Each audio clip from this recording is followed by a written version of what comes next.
Bonjour, c'est un entretien exceptionnel que je vous propose aujourd'hui avec Fabrice Statuto, qui a publié un livre dont les médias traditionnels, les grands médias, ne parlent pas parce que sans doute ils dérangent.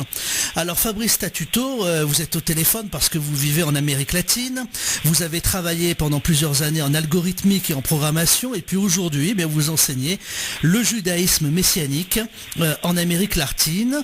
Vous êtes évidemment passionné par la géopolitique du Proche-Orient, par les prophéties bibliques. Vous avez fait un véritable travail d'historien, de journaliste.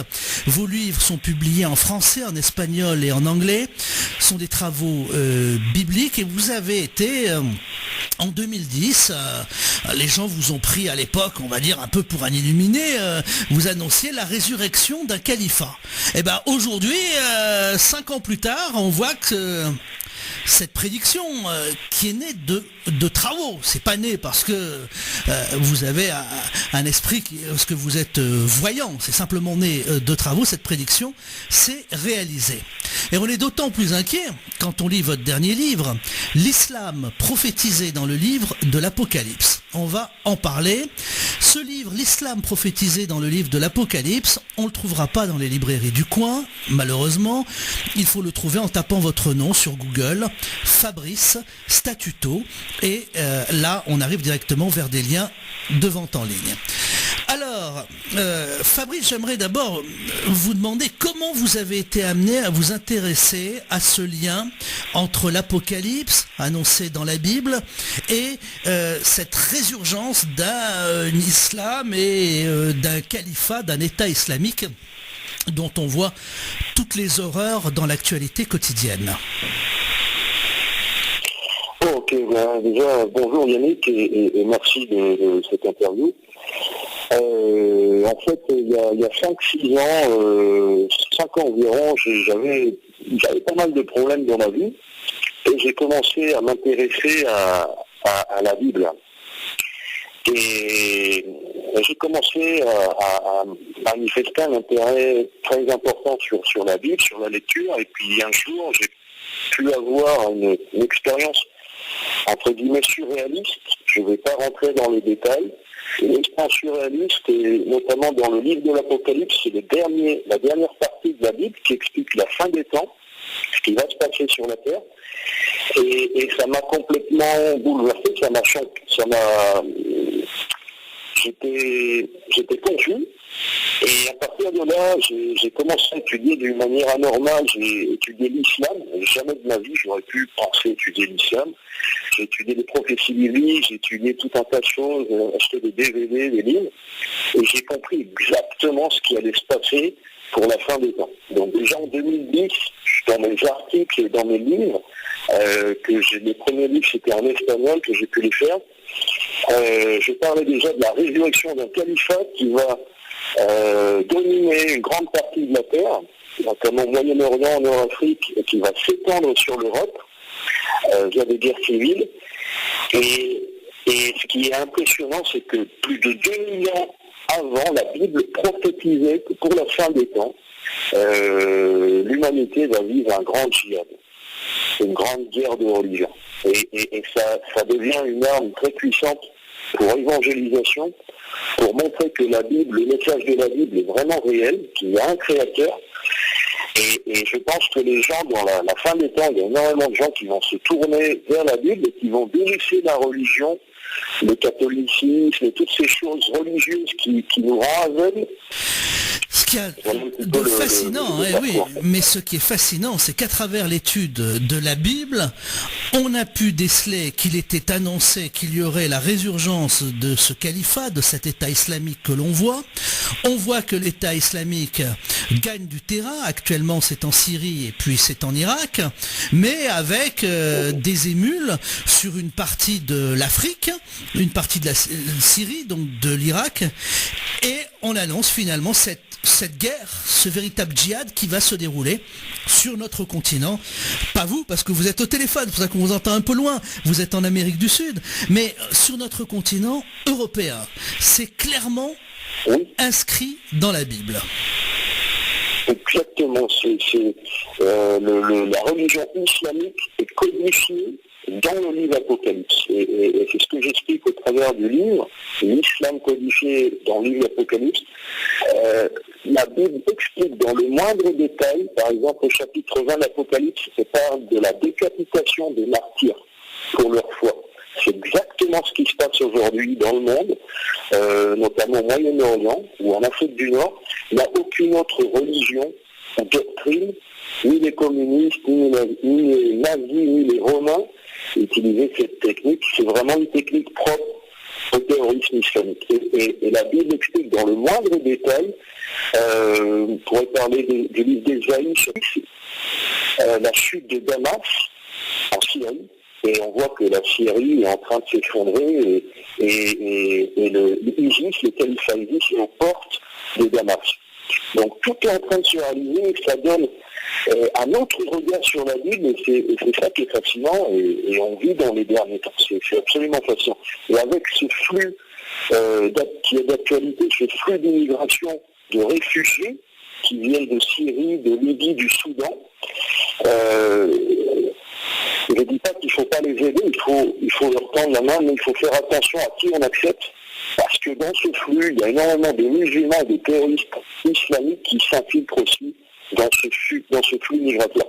Et on a absorbé, l'Europe est en train d'absorber des centaines de milliers de musulmans. Il y a un pourcentage de ces gens qui sont sympathisants terroristes ou qui sont terroristes. Donc la situation devient alarmante pour l'Europe. Et d'ailleurs, c'est clairement annoncé même par l'État islamique, qui a dit que dans ces flots de réfugiés, il y avait des gens qui étaient infiltrés, qui avaient des soldats de l'État islamique. Alors ce livre, au moment où il a été écrit, tout ce que l'on vit actuellement, vous avez écrit alors que ça ne s'était pas encore produit, se déroule sous nos yeux une gigantesque tribulation en Afrique du Nord et au Moyen-Orient, des exodes massifs, vous aviez annoncé, églises brûlées, villes pillées, femmes violées, familles entières décapitées par l'État islamique. Voilà ce qui se produit aujourd'hui. Cette sorte d'islam, cet État islamique, serait en quelque sorte l'Antichrist, le diable personnifié par la Bible. C'était bien cela dont on parlait ? En fait, la Bible parle, dans le livre de Daniel et l'Apocalypse, parle d'un grand empire pour la fin des temps. Un empire qui va attaquer Israël et un empire qui va instaurer le désordre et la persécution à niveau mondial, particulièrement sur toute la région autour d'Israël. Et on voit qu'aujourd'hui, cet empire islamique est en train de croître et d'instaurer la terreur partout. Et on le voit à travers du terrorisme islamique qui est en train de s'implanter en Europe. Et c'est exactement ce qui se passe en ce moment et ce qui a été décrit par la Bible il y a plus de 2000 ans. Peut-on faire un parallèle avec ce dont on parle, c'est-à-dire cette bataille finale, l'Armageddon, autour d'Israël pour la prise de Jérusalem, et on voit que cette coalition de nations, c'est finalement ces terres occupées par l'État islamique. Oui, tout à fait, c'est exactement ça. Et Jérusalem, c'est le centre de trois grandes religions, le christianisme, l'islam et le judaïsme. Et on voit que sur le lieu le plus saint de Jérusalem, il y a cette mosquée avec un dôme doré qui revient souvent dans les médias et dans les photos. Et c'est cette mosquée, puisque vous parliez de l'Antichrist il y a quelques instants, qui va être le siège de l'Antichrist. Beaucoup de personnes pensent que ça va être, beaucoup de croyants pensent que l'Antichrist va siéger dans le temple, mais quand on fait des investigations bibliques et historiques, on voit que le mot exact est le mot sanctuaire, que l'Antichrist va siéger dans le sanctuaire et non dans le temple. Et le sanctuaire, au niveau archéologique, c'est une grosse pierre sur laquelle était déposé l'Arche de l'Alliance lors du premier temple. Et cette grosse pierre, aujourd'hui, elle se trouve sous cette mosquée qui est sur le mont du temple. En d'autres termes, l'Antichrist, pour siéger dans le sanctuaire, doit rentrer dans la mosquée. Donc ça nous ramène une nouvelle fois vers le monde musulman et vers un antichrist islamique. Et ça nous ramène une nouvelle fois à l'actualité, avec cette volonté des Palestiniens d'obtenir l'entrée dans ce temple sans aucun contrôle israélien. Voilà. Exactement. C'est incroyable comme c'est directement lié à l'actualité. Vous évoquez, alors, il est tous ceux qui ont fait des études en théologie, etc., parlent évidemment de cette période de 7 ans où l'Antéchrist siège. Est-ce qu'on peut penser que ce conflit, on n'en est qu'au début et que ça va durer 7 ans? Alors là, je suis pas trop d'accord sur la théologie commune qui parle de 7 ans parce qu'il se base sur un verset de Daniel qui est absolument pas clair et en réalité, ce dont on est sûr, il y aura 3 ans et demi, 1260 jours de grande tribulation. Donc il y a dans ces 7 ans, d'ailleurs, on parle de 2 fois 3 ans et demi, hein, c'est pour ça que j'ai dit 7 ans. Oui. Oui, en fait, plus exactement, on pourrait dire 1260 jours de tribulation, 3 ans et demi. Mais les 7 ans, je ne partage pas, parce que souvent les gens l'associent à un contrat de paix, un traité de paix avec Israël, et quand on examine les textes bibliques, on voit que cette option, cette interprétation prophétique ne tient pas la route. Vu de ce qui se passe en ce moment au Moyen-Orient et autour d'Israël, il y a énormément de signes qui montrent qu'on arrive vers une guerre d'envergure mondiale et une guerre aussi contre Israël. Et selon la Bible, cette guerre annoncerait la fin de l'ère de cette ère de l'humanité pour commencer une ère de paix de 1000 ans. Et tous les signes sont réunis et c'est très troublant. Voilà, c'est très troublant. Alors, évidemment, c'est aussi lié à l'actualité, puisqu'il est évoqué dans cette coalition des nations le rôle que pourrait avoir l'Iran. L'Iran, dont on a beaucoup parlé au cours de ces derniers mois dans l'actualité, notamment sur la question du nucléaire. Alors, je sais que les auditeurs qui nous écoutent là sont évidemment passionnés, et ça pardonne un peu la mauvaise qualité de son de la conversation téléphonique, parce que vous êtes en Amérique du Sud, vous êtes vraiment très loin, et dans une zone assez reculée, visiblement. Pour ceux qui viennent de nous rejoindre, on parle de ce livre, incroyable, d'ailleurs effarant, hein, quand le spectre d'un djihad plane sur l'Occident, où à travers Fabrice Statuto, vous êtes l'auteur, cette étude de la Bible, des textes bibliques, vous révélez, référence à l'appui, que ce qui se passe actuellement avec l'État islamique, ce grand califat, tout cela avait été prévu et que c'est finalement l'œuvre du diable, en quelque sorte, de l'Antichrist. J'ai envie, quand on voit ce qui est annoncé pour l'Europe, franchement, vous n'êtes pas très optimiste pour les prochaines années. Oui, tout à fait. Il y a de quoi, parce que la situation économique en Europe est en déclin. L'Europe devient un vrai gruyère au niveau des frontières. Donc, on laisse rentrer énormément de terroristes. C'est un fait. C'est un fait. Et la situation devient de pire en pire en Europe, avec en plus cette situation d'immigrés. Après, je ne dis pas qu'il faut les aider, au contraire, mais il faut trouver une solution sans se tirer une balle dans la tête aussi. Parce que là, l'Europe est en train de se suicider. On ne peut pas absorber une population qui ne peut pas s'intégrer, une population islamique qui ne veut pas s'intégrer. Pourquoi? Parce que la charia, les lois islamiques sont contre, les lois démocratiques sont contre les droits de l'homme. Quand on voit que le Coran prône de couper la main des voleurs ou de lapider des femmes adultères, on ne peut pas intégrer une population de gens qui croient en ça. C'est basique, c'est simple à comprendre.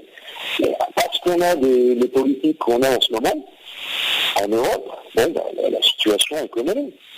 Voilà. Alors vous évoquez aussi dans cette étude évidemment la persécution des chrétiens et des juifs et la marque de la bête. Alors là ça intrigue vraiment beaucoup de gens. Cette marque de la bête qui fait qu'on ne pourra plus commercer, ni vendre, ni acheter sans avoir cette marque de la bête. Certains évidemment font des parallèles avec les évolutions technologiques, la puce RFID prochainement, etc. Qu'en pensez-vous? Alors en fait, quand on fait une analyse du texte original, d'Apocalypse, quand on va dans le grec, on s'aperçoit que le mot marque en grec, c'est karagma. Et le mot karagma, c'était un badge ou un insigne qui était utilisé par des maîtres pour marquer, pour identifier des esclaves. Donc c'est un signe de servitude visible. C'est ce qui s'est passé par exemple sous l'époque de l'Empire nazi. Ils utilisaient une étoile jaune où ils utilisaient un insigne nazi sur le bras pour identifier visiblement. Donc quand on va dans l'origine du terme, on voit que le mot marque, c'est un identificateur visuel. Donc ça ne peut pas fonctionner avec la puce. En plus, si on se place dans le cadre d'une puce, d'une microchip, il est écrit que les pauvres et riches ne pourront ni vendre ni acheter sans avoir la marque. Or, pour équiper des continents comme l'Afrique et comme l'Inde, qui sont extrêmement pauvres, il faudrait au minimum un siècle, et puis il faudrait un budget de plusieurs milliards pour équiper tous ces gens avec une microchip. En fait, cette théorie, quand on étudie le monde islamique, notamment les terroristes, en temps de guerre, les musulmans portent sur leur front et sur leur bras droit, parce que le texte biblique parle de la main droite, mais le mot grec est dexios, qui veut dire toute la partie droite du corps. Donc sur leur bras droit ou sur leur front, ils portent, lors des djihad, une marque avec un nom blasphème. Il n'y a pas d'autre Dieu qu'Allah, et Mahomet est son messager. Donc c'est cette marque qui blasphème le Créateur. Et si les gens ne portent pas cette marque, ils n'adorent pas la bête. Le mot adorer se traduit par se prosterner à la bête, quand on fait l'analyse du texte. Donc c'est vraiment optionnel d'avoir la marque. On peut soit la porter, soit adorer la bête. Quand on se place dans l'une ou l'autre de ces options, on devient esclave de la bête qui est l'Empire islamique. Donc il n'est pas nécessaire de porter cette marque pour être un adorateur du monde islamique. Et pourquoi on ne peut pas vendre et acheter sans avoir la marque, ou sans adorer la bête? On le voit actuellement en Syrie et en Irak. Tous les non-musulmans qui ne se soumettent pas, qui ne veulent pas se convertir à l'islam, sont décapités, sont assassinés. Donc le choix est vraiment donné en Apocalypse chapitre 13, verset 15. Toute personne qui ne portera pas la marque ou qui refusera d'adorer la bête sera assassinée. C'est exactement ce qui se passe à l'intérieur, je dis bien à l'intérieur, de cet empire islamique qui est en train de naître et de croître et de s'étendre dans tout le Moyen-Orient et qui est en train de venir en Europe. C'est ce qui va se passer sur le long terme. Toute personne qui refusera de se convertir à l'islam sera assassinée. Alors, j'ai interviewé il y a quelques mois des islamologues réputés, vraiment, qui ont vraiment travaillé sur ce thème, et je leur ai posé la question quand en France on parle de l'islam, on dit c'est un peu la même religion, c'est le même Dieu, simplement c'est pas pareil, et eux m'ont répondu non, ce n'est pas le même Dieu. Alors, si ce n'est pas le même Dieu, cela veut dire que là aussi c'était écrit, ce n'est pas le même Dieu. Donc, qu'est-ce que cela sous-entend? Que ce n'est pas Dieu alors? Que c'est l'inverse? C'est une remarque, c'est une remarque très importante que vous faites. Alors, le Coran, basiquement, je vais faire un petit résumé de 2 minutes. Basiquement, le Coran parle de Jésus. Oui, il parle de Jésus. Donc, les musulmans vont dire si nous croyons en Jésus. Mais il parle d'un autre Jésus, qui a d'autres attributs, d'autres caractéristiques que le Jésus des évangiles, que le Jésus dans la Bible. En l'occurrence, le Coran nie la crucifixion, le sacrifice du Messie, ni sa résurrection, et le pilier du sacrifice pour l'expiation des péchés, c'est le centre, c'est le pilier du christianisme, ni sa résurrection, ni que c'est le Fils de Dieu. Donc en l'occurrence, le Coran parle d'un autre Messie, d'un faux Messie. Car les évangiles bien avant n'acceptent que tous ceux qui annoncerait un autre Messie avec d'autres attributs, que ce Messie soit anathème. Et le Coran est en train de prêcher un autre Messie, un faux Messie. En ce qui concerne le Dieu de l'islam, le Dieu de l'islam a un autre message que le Dieu de la Bible. Le Dieu de la Bible, par exemple, nous parle d'aimer son prochain comme soi-même. Les deux plus grands commandements, c'est tu aimeras Dieu, tu aimeras ton Dieu, ton Elohim, de tout ton cœur, de toute ton âme, avec toute ta force, et tu aimeras ton prochain comme toi-même. Ce sont les deux piliers de la Bible, dans l'Ancien et dans le Nouveau Testament. Ces deux piliers de la Bible, ils sont absolument absents. Il n'y a aucun verset du Coran qui les parle. Ils sont en quelque sorte abrogés dans le Coran. Donc le Dieu de l'islam est en train d'abroger les textes bibliques et de remplacer par d'autres commandements, comme par exemple de prôner la guerre sainte contre les infidèles, contre les juifs, contre les chrétiens. Et c'est vraiment un message, une antithèse de la Bible. Quand on examine la Bible et le Coran, on les met l'un à côté de l'autre, on voit que le Coran est une énorme antithèse de la Bible. Et donc Allah a des attributs totalement différents du Dieu de la Bible. Donc on peut se demander, on a le droit de se demander si c'est pas l'ennemi, si c'est pas l'ennemi de Dieu plutôt que Dieu. Voilà. D'où ce conflit avec d'un côté les juifs et les chrétiens et de l'autre les islamistes qui évidemment, les juifs et les chrétiens d'une part et les islamistes d'autre part n'ont pas le même Dieu. Exactement, c'est pas le même Dieu, absolument pas. Alors après, chacun peut interpréter cela comme il l'entend et comprendre ce qu'il doit comprendre. Lorsqu'on a affaire à des gens suffisamment intelligents. C'est d'ailleurs pour ça que votre livre, on va terminer là-dessus, cher Fabrice, que votre livre fait l'objet d'un blackout complet de la part des médias institutionnels, d'un silence complet. Parce que ça dérange, évidemment. Évidemment, et on est dans une société qui prêche le politiquement correct. Donc, il ne faut pas dire la vérité pour ne pas déranger. Voilà, on est dans un modèle de société où il faut se taire. Il ne faut surtout pas dire de choses et de dénoncer la persécution des chrétiens, personne n'en parle. De dire que l'islam, les politiquement corrects disent que l'islam est une religion de paix, mais je suis désolé, quand on voit ce qui se passe dans les 50 pays musulmans, la paix n'existe pas. Donc c'est un fait, c'est une réalité. Mais voilà, il faut être politiquement correct, c'est toujours le même. Donc les choses n'avancent pas. Et c'est dommage, on doit faire preuve de courage, on doit s'opposer au terrorisme et dénoncer ce qui ne va pas. Et malheureusement, on est en train de faire tout le contraire.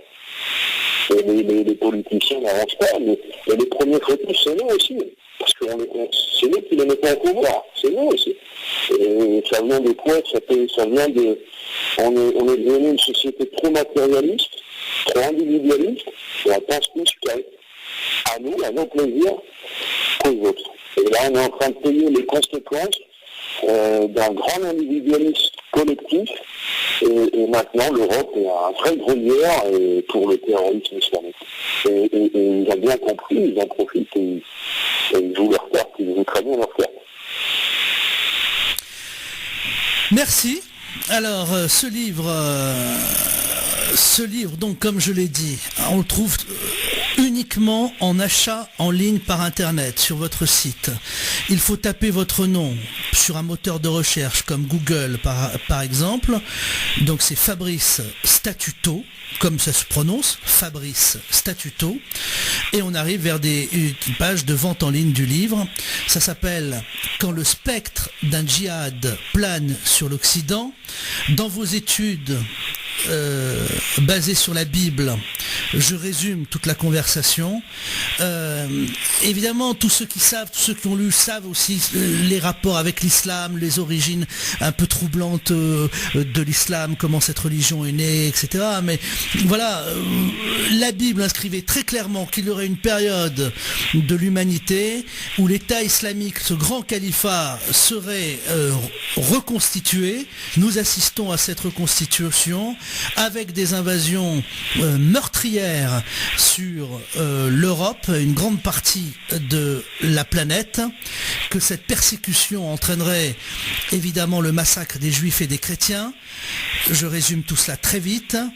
Et la Bible place évidemment cet État islamique, ce califat, le place, je veux dire, on photographie, quand on a bien compris tout ce qu'on doit comprendre, cela comme le signe de la bête. Voilà. Et que c'est ce qui incarne en réalité Satan. Ai-je bien résumé tout cela, cher Fabrice? Très bien résumé, et si je peux rajouter quelque chose, le livre est disponible sur le site lulu.com ou en recherchant le nom de livre sur Google, l'islam dans le livre de l'Apocalypse. Donc, voilà, donc l'islam prophétisé dans le livre de l'Apocalypse sur lulu.com ou en tapant votre nom, Fabrice Statuto. Alors le son était vraiment très lointain parce que vous êtes assez éloigné en Amérique latine. Vous enseignez le judaïsme messianique. Vous avez été en France très longtemps. Vous avez travaillé dans l'informatique, dans l'algorithmique et la programmation. Et vous publiez des livres, des articles en français, en espagnol et en anglais, dont cet ouvrage vraiment exceptionnel. On ne pouvait pas passer à côté. Il fallait absolument que l'on en parle. Merci encore, Fabrice Statuto. Non, et je vous dis à très bientôt. Merci.